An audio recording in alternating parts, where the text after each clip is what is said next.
Hey guys, so in my shadow boxing video, I mentioned that I was going to follow up with a video kind of detailing the way that I mentally frame and conceptualize my training. Um, so, a little bit of background, I would describe myself to a certain degree as a subject matter expert when it comes to violence and its applications. Specifically with regards to conflict de-escalation, because that's the bent I always had with it. I did roughly a decade of both serious martial arts training and bouncing concurrently.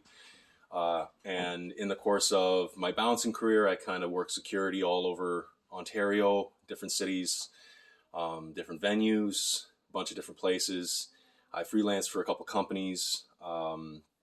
I've done everything from concert security to city events to bodyguarding.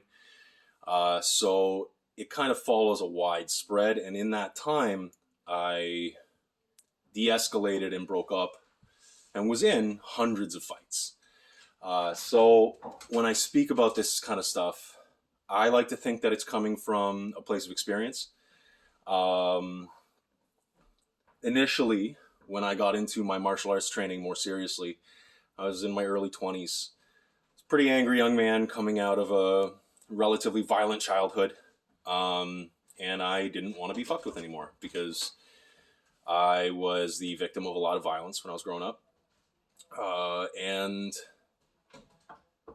that powerlessness that you feel when you're kind of victimized in a violent way by other people makes you very angry in your core. And I was looking for a way to make that not happen again. So I was very, very lucky to have a mentor at one of my earlier jobs where we were making industrial containers for acids and oils and stuff. It was heavy industrial labor. Like, it was not a good environment in the factory.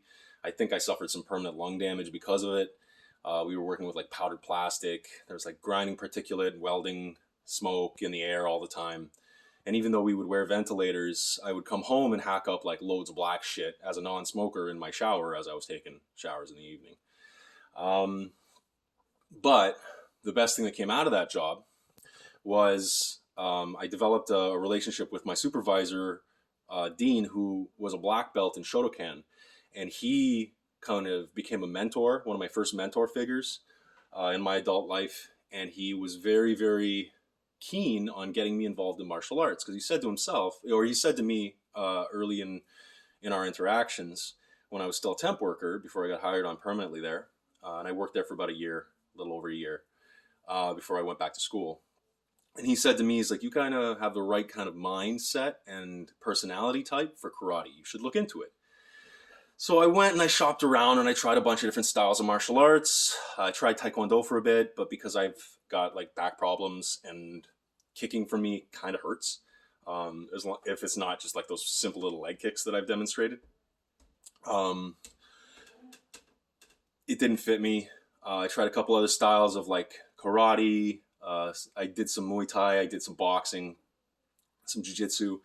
But what really clicked for me was when I found Okinawa Goju Ryu. I was training under a Seibukan affiliated dojo that can link its way back to Japan and the lineage from Chojun Miyagi, who's the founder of Okinawa Goju Ryu, all the way down. So it was very traditionally taught Okinawan karate, and I took to it like a fish to water. I really, really advanced fast in that first dojo in my early 20s, and um, it kind of changed about 2 years in because it became more about an internal awareness and an internal improvement. Uh, the way it was described to me from my sensei, where I trained at Shuhari in Barrie, Ontario, uh, was that as you go up the levels in traditional martial arts, it's an expansion of awareness. So you start as a white belt, you're making these gross physical mistakes with your techniques, and you get corrected over and over and over and over and over and over and over and over. And eventually those corrections become smaller and smaller and smaller. And eventually the punch doesn't go off to the side. It like goes on target. And they're like, congratulations, you suck less. Here's a yellow belt. And the corrections continue, but because you've developed a little bit of awareness of your own physicality and the way the mechanics work, the corrections again get smaller and smaller and smaller and smaller. And then you level up again. You're like, here you go, orange belt. Congratulations, you suck slightly less. And at about blue belt for me, 2 years in, it really clicked where I started turning that awareness inwards towards my anger and started questioning, like, why would I even need to fight as an adult human being to begin with? Like, what am I saying? What am I doing that would cause a fight? What is my participation in a violent activity that I am unfortunately involved in? So it started becoming a question of like, well, why fight? Why would I need to fight people? And I started delving kind of into the philosophical background behind karate, because karate, when it's taught traditionally as it's meant to be taught, specifically the Okinawan styles of karate, it's a defensive art. Like, there are no, when you go through the kata, the forms of the karate, which is kind of the philosophical spine of the karate, rests in the kata and the way you perform them and the mindset behind them. You'll notice that they all start in a defensive way. Like, they're all counterattacking. And it's because that karate style, especially my karate style, Okinawa Goju Ryu, was developed by Okinawan farmers to fight marauding samurai from mainland Japan.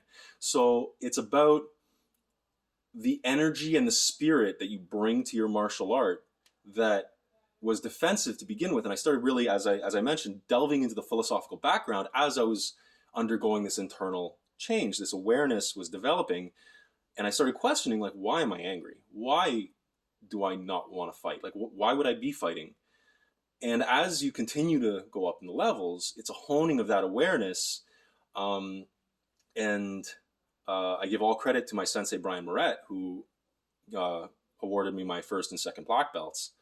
That he said that when you're at black belt level, you can no longer bumble through life. Like, you don't have the luxury of making those mistakes and hurting people, saying stuff that you don't mean, accidentally, getting into fights. Like, why? Like, you need to be fully aware and fully present with every decision and everything you do with your body now that you're trained to that level. Because if a properly trained karate black belt flips out and loses it on someone, that person's probably going to the hospital.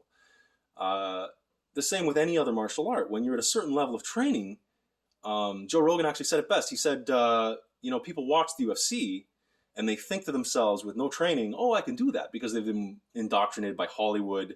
They see all these secondary non-combat characters one-punching people in the face, and they're like, oh yeah, fighting's easy.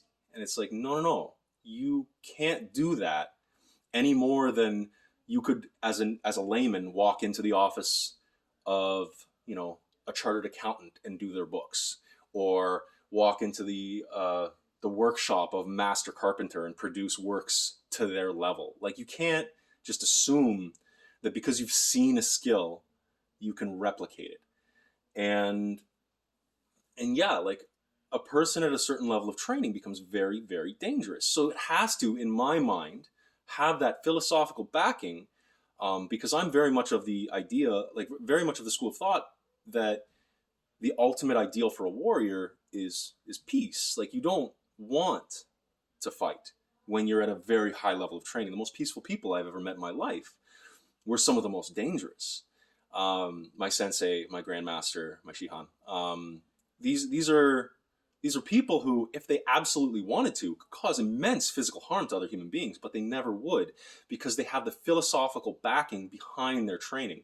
I describe sometimes to people the idea that martial arts, all different styles, sit on a line that moves from martial on one side to art on the other. So styles like Krav Maga, like Sambo, like Sistema, are very martial styles, and they're very focused on, like, this is how you fuck someone up. Like, this is how you hurt someone really, really badly. And studying those styles is all well and good, but you're not going to get kind of the philosophical, spiritual development that you would with a more artistic style. Because on the artistic side of the spectrum, say you have like Shaolin Kung Fu, Bagua, Taiji Chuan, a lot of these Chinese arts are very focused on the artistic, philosophical side of it. A lot of the karate, traditional karate, sits somewhere towards that side in the middle of the aspect. When you start to develop that philosophical backing behind your martial arts, it changes your mindset to peace, because it's no longer about I want to be tough so I can fuck people up, because that's how I started. I started in that mindset where I was victimized for years, and I was like, you know what? I'm going to be tough so that when these people come to me, then I can deal with it. And then in the course of my training, first the mentoring I got from all of the people I trained under was phenomenal. I've met some of the most brilliant, beautiful human beings I've ever known in my pursuit of martial arts. And they've imparted an immense amount of wisdom to me in the form of philosophical discussions, illumination of like why you're training, how you're training, what you're training. So my grandmaster told me a story once, because he was also a bouncer, and he said, you know, if you're in a bar and you're sitting there having a drink, minding your own business, and someone walks up to you and is like, you're in my fucking seat. You go, sorry, man. You move to another seat. That person follows you and goes, you're in my seat again. You go, sorry, man. You move to the other side of the bar. That person follows you again, is you're in my goddamn bar. You go, sorry, man. And you walk away and you leave. And you've won that fight, because nobody wins a violent altercation in modern Western society. Like that's very childish thinking. Everybody's got a job, a family, a life. Do you really want to mess that up? Like when I was bouncing and people would be escalating to fights, I would try to de-escalate at my best, like to the best of my abilities. To my credit, I worked 10 years in the security industry without throwing a single punch. And I hold that as a testament to the strength of my training and to the wisdom that was imparted to me from my mentors and my teachers. I would tell people, like, don't fight. You're not going to win. And they were like, what, you think you can take me? I'm like, no. You don't understand. The people who win fights are the cops, because they have backup and radios and guns. And they'll show up and they'll mess you up. And you don't want that. And you don't want the legal aftermath of this. Like, why are you doing this? You don't even know that guy. Is your ego, your pride so fragile that that guy looked at you funny, so now you have to defend your own honor, or you have to prove yourself to these strangers? Like, it's weakness. Like when you submit to violence and anger, it's a demonstration of your weakness, of your inability to control the most basic facets of yourself as a human being. Like you're giving in to your base animal urges. You're no longer a person. You're basically just an animal fighting. And it's funny, like in this journey that I took on the path of martial arts, the words of my grandfather started ringing through, because he always used to say, only barbarians and animals fight. People use their words. And when I started bouncing and I saw that the whole job was being surrounded by violence all the time, like it was a very different experience. Like everybody's been to bars, everybody's seen bouncers, but I don't think unless you work in the industry, and even then unless you are in the security side of bar industry and the restaurant industry, that you really understand the visceral depths of violence that you're going to witness and deal with in the course of your daily job. And I used to bring that mentality to it and tell people, it's like, listen, how can we solve this? Like, what can I do for you? Treat everyone with compassion and respect, which plays into like how I grew up. Nobody offered me that compassion and respect when I was young. And I'm of the mind that you should always be the person that you needed when you were growing up. So I would try to offer that to everyone. And surprise, surprise, if you give people compassion and respect, most of the time they'll respond to you in a positive way. One of the reasons I was able to work so long as security in all these different venues and all these different areas without getting really messed up, and without getting into a crazier amount of fights. Like, I saw a lot of violence and I dealt with a lot of fights, but it was never me causing the fight. It was always something pops off and I'm de-escalating, I'm pulling it apart, I am like stopping it in mid-stride. But I wasn't the one walking up, escalating a fight, fighting someone and throwing them out on their ass, which is a lot of people understand that that's their experience with bouncers. The good ones aren't like that. The old ones who aren't just mall cops aren't like that. And while I was coming up in the security industry, I had mentors from who were other bouncers who were showing me the ropes, who taught me a lot about how to like watch a situation and watch people's body language and see a thing escalating so you could nip it in the bud. You could stop it non-violently before it escalated to the point where it was coming to blows. And it's about, when you have a mastery of violence, it's like you have a sword on your hip. And only the most insecure person who has no confidence in their own skills and doesn't see themselves or other people clearly, doesn't understand who they are, what they're doing, what their role is, only the people who don't get it will pull that sword out and wave it around at people, because you don't need to. You really, really don't need to. The whole idea behind use of force is you use what you have to bring things back down. You never want to be escalating violence. And while violence is a tool in the toolbox that I brought to work every day for a decade as a bouncer, as security in different forms, it was the last tool I ever reached for. And even then, there's a compassionate way to apply it to situations. You don't have to slug people in the face. The question should always be, what kind of person do I want to be in the world? Who do I want to be in the world? Do you want to be the kind of person who injures and maims other human beings? Because you need to be able to look at yourself at the end of the day in the mirror and be like, that guy's rad, that girl's rad. This is who I am, and I'm comfortable with that.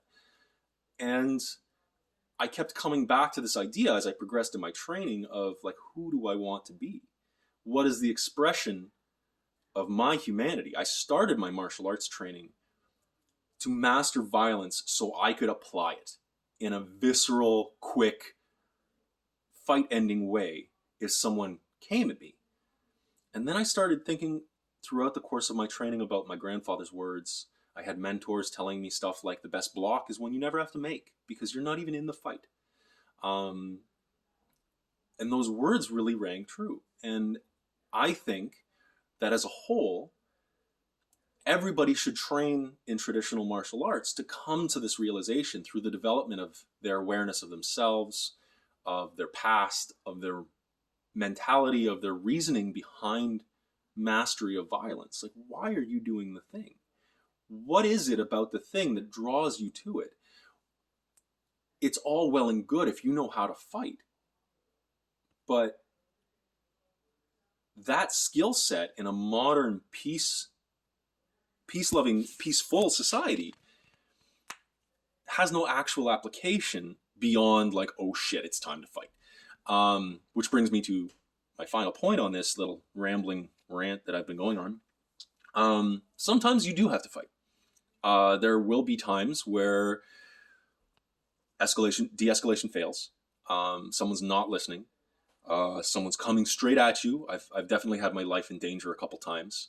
I've had coworkers save my life, literally, actually, in security scenarios, and I owe them everything I am due to that. In those moments, your training is useful because it's like, if you have to pull that sword at your hip, if you have to apply violence to a situation, you do it in such a way that the situation is solved, that that person doesn't get back up. If you're actually fighting, in my mind, it's life or death. You're either saving someone's life or saving your own life. And if the question is, okay, I have no choice. There's no way to de-escalate the situation. This person is trying to kill me or kill someone close to me. This is easy math. So it comes like I read a lot of philosophical books to inform kind of my overall mindset in life. And Machiavelli's The Prince, I feel, often gets misinterpreted. But in The Prince, I'm paraphrasing, he talks about in dealings with your enemies, either crush them or kill them, no half measures.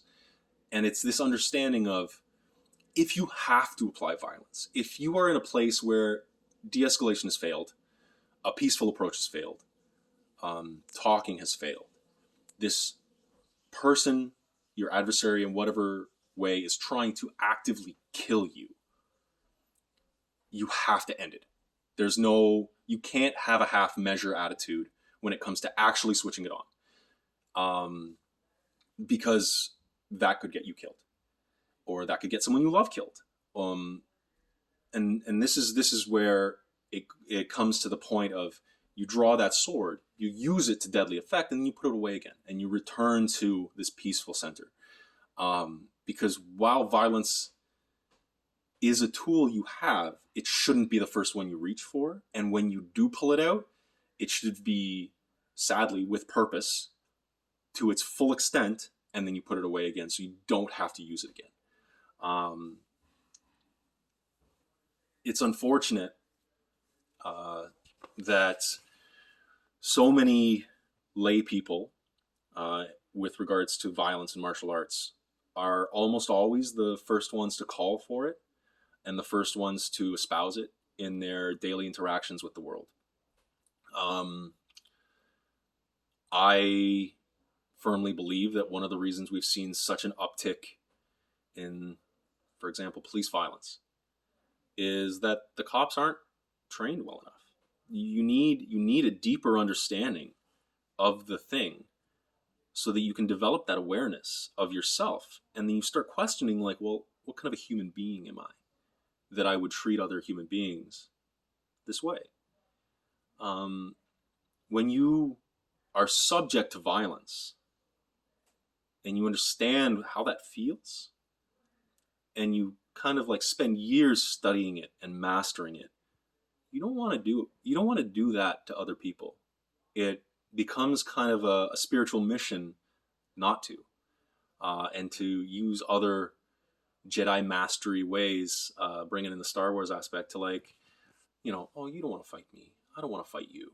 Let's have a drink. Let's have a talk. Like, what's making you so upset? Like, it's okay. These aren't the droids you're looking for. Like, you want kind of that Ben Kenobi in the desert mindset where, yeah, you have the ability to do massive amounts of damage, but why? Why would you do that to another person? And again, as I mentioned, it comes back to the question of, like, who are you?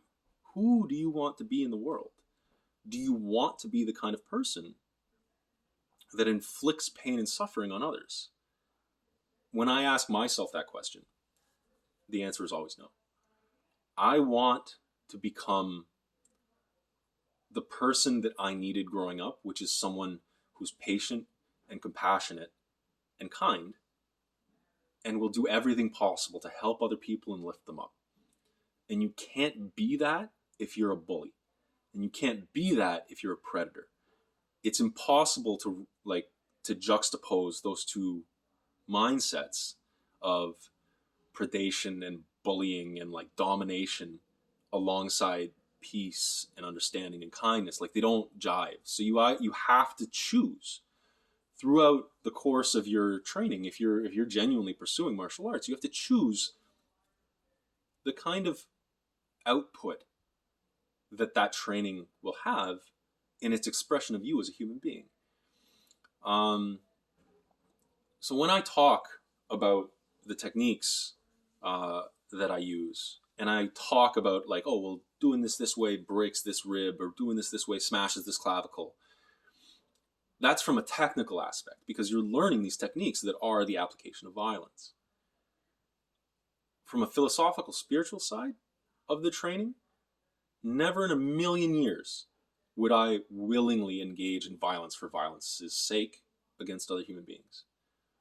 in controlled training environments, even something like sparring, from the outside looks like people fighting each other. But sparring, if it's done well, is kind of a loving activity. It's like a dance, like a really, really fun game of tag if you're on the same level. Like, oh, I got you. Oh, I got you. I got your back, you know, and it's not. I've offered to some of my closest friends who don't train to spar with me. And they're like, oh, John, I would never want you to, like, why would you want to hurt me? And I'm like, no, that's not what it's about. It's about the honest interaction between two human beings on a visceral, instinctive level that modern society doesn't usually offer us. I'll end on this note. Violence, in my eyes, is a part of the human experience. It is it's baked into the crust of what we are. Like the framework that we have evolved from and express ourselves through, it is ever present and constant throughout our history. Violence is part of human beings. A lot of modern society kind of poo-poos it, like eschews the use of it, is terrified by it because we're so safe in the West. The recent events that happened on Capitol Hill in the States, everybody's losing their minds because they're like, oh, this violence. It's part of what we are. And instead of turning away from it in disgust, we should embrace it and master it and understand what it represents and what it can give us. Because properly harnessed, the training of violence, like the martial arts path, leads to peace because you fully understand the thing. It's not about, I want to learn how to fuck people up so I can fuck them up. It's about, okay, I'm not insecure anymore. I'm not afraid anymore. How do I bring other people to that place? How do I project peace and kindness and compassion so much that there's never any use or need for this skill set I've developed? That's, I think, where martial arts brings you. If you're open to it and you're learning it properly, it brings you to a place of peace because you understand what violence is and how shitty it is, and you just don't want to do it to other people. You don't want to increase suffering in the world. You want to decrease it. The most well-trained members of the clubs I've trained at, the mentors I've had, as I mentioned, they're the most peaceful people that you'll ever meet, and they'll never fight you unless you put their back against a wall and you make it so that they don't have a choice. I feel that martial arts is a gift that we give ourselves. Like when you pursue this and you walk the path and you build that peaceful warrior mindset, it opens all the doors for you because it helps you shed your fear and your insecurity and build confidence and discipline and understand who and what you are and want to be. I'll leave it on that note. I hope everyone's safe and well. I want to stress again, as much as I talk about these techniques and training in violence and how to do these things technically properly so that you can achieve like maximum damage with a strike, I want to say unequivocally that fighting is stupid and that we all need to get along. And whatever you can do in your life to limit or reduce the suffering and pain in the human beings around you, you should do, and that is the ultimate expression of martial arts, is to come to a place where you are so skilled that you never have to draw that sword because you're thinking 300 moves ahead and you're not even in the fights to begin with because you've stopped them before they became fights. You're a peacemaker. So yeah, that's where my head's at with all of my experience. And yeah, cheers.